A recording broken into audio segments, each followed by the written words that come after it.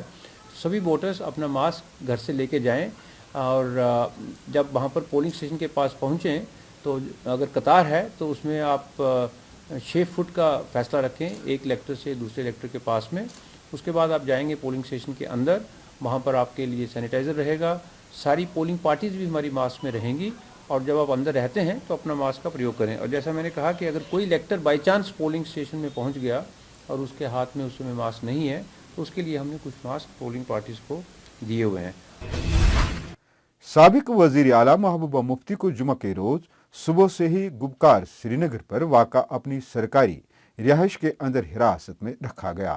محبوبہ مفتی نے ایک ٹویٹ میں خود اس کی جانکاری دیتے ہوئے لکھا کہ انہیں غیر قانونی طور ایک بار پھر حراست میں رکھا گیا ہے. محبوبہ مفتی نے کہا کہ مرکز کے زیر انتظام خطے کی انتظامیہ نے انہیں پلوامہ میں پارٹی لیڈر وحید پرہ کے کنبے سے ملنے کی اجازت نہیں دی.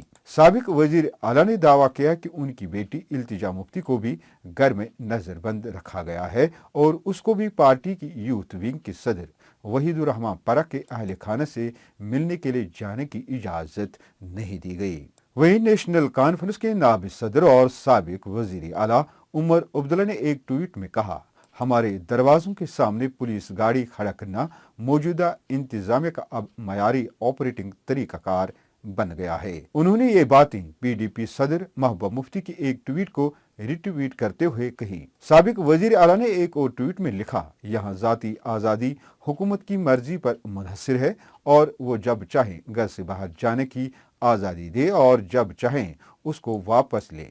اس میں عدلیہ کی کوئی مداخلت نہیں. وہیں جموں کشمیر پولیس نے واضح کیا کہ محبوبہ مفتی کو خانہ نظر بند نہیں کیا گیا ہے بلکہ سیکورٹی وجوہات کی بنا پر انہیں پلوامہ کا دورہ ملتوی کرنے کو کہا گیا. پولیس کشمیر زون نے ایک ٹویٹ میں لکھا ہے کہ پی ڈی پی صدر محبوبہ مفتی گھر پر نظر بند نہیں ہے. ان سے درخواست کی گئی تھی کہ وہ سیکورٹی وجوہات کی بنا پر خالصتاً پلوامہ کا دورہ ملتوی کریں.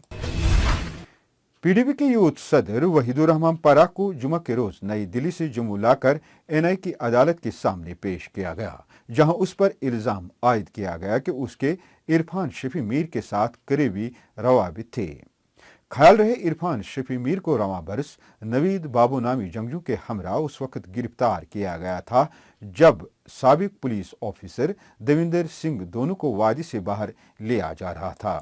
بتایا جاتا ہے کہ D S P Devinder Singh case کی تحقیقات کے دوران این آئی اے کو وحید الرحمان پرہ اور عرفان شفیع میر کے ٹیلی فون رابطے کے بارے میں پتہ چلا. عرفان میر نے پوچھ تاچھ کے دوران اس بات کا انکشاف کیا ہے کہ وحید الرحمان پرہ نے 2019 پارلیمانی انتخابات کے دوران ان سے پارٹی امیدوار محبوبہ مفتی کے لیے حمایت طلب کی تھی. جنید عظیم متو جو کہ گزشتہ دنوں سری نگر میونسپل کارپوریشن کے میئر منتخب ہوئے ہیں نے اپنی پارٹی میں شمولیت اختیار کی. پارٹی صدر دفتر میں منعقدہ پروگرام میں سید الطاف بخاری اور صوبائی صدر کشمیر محمد اشرف میر نے ان کا والہانہ استقبال کیا.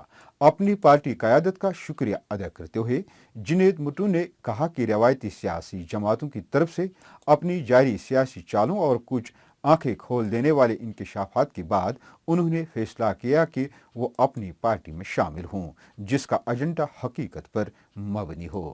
پہلی بار اوپن بیلٹ میں ووٹ پڑے ہیں. ہم نے 2/3 میجورٹی سے جیتا ہے, 2/3 majority. When voting started, for 2 hours, corporators of National Conference and some independents did not allow voting to start for 2 hours. Ballot papers were snatched. Physical violence was reported, and then the magistrates had to come in, police had to intervene. The same people who are saying this are the ones who prevented corporators from casting their votes, and that was proven because we got 44 votes, which is 2.